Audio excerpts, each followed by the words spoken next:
শিশুকন্যা খুনে নতুন মোড়, তদন্তের জালে অভিযুক্ত টিএসআর পিতার 2 সংসার। 3 দিনের পুলিশি হেফাজতে পাঠালো আদালত।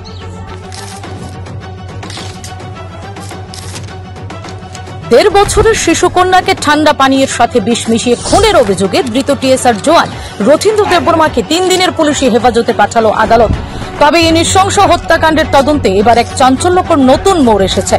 পুলিশ সূত্রে খবর, অভিযুক্তের 2টি সংসার থাকার বিষয়টি সামনে আসতেই তদন্তকারীরা মনে করছেন এই ঘটনার নেপথ্যে হয়তো গভীর কোনো পারিবারিক বিবাদ বা জটিল কোনো রহস্য লুকিয়ে আছে। পারিবারিক অশান্তি কি এই নারকীয়তার জন্ম দিয়েছে, নাকি এর আড়ালে রয়েছে অন্য আরেকটি রহস্য? যে ঘটনাকে কেন্দ্র করে পিতৃত্বের চরম অবমাননায় স্তম্ভিত হয়েছিল গোটা রাজ্য, তার শিকড় এখন আরো গভীরে প্রবেশ করছে।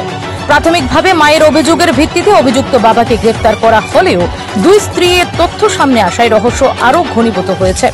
পুলিশই এখন এই বিষয়টি খতিয়ে দেখছে। ইতিমধ্যে অভিযুক্তকে খোয়াই জেলা আদালতে তোলা হলে তদন্তের স্বার্থে পুলিশ তাকে নিজেদের হেফাজতে নেওয়ার আবেদন জানায়। আদালত সেই আবেদন মঞ্জুর করে 3 দিনের পুলিশ রিমান্ডের নির্দেশ দিয়েছে। খোয়াই থেকে যশপাল সিং এর প্রতিবেদন, ত্রিপুরা পাবলিক ওপিনিয়ন।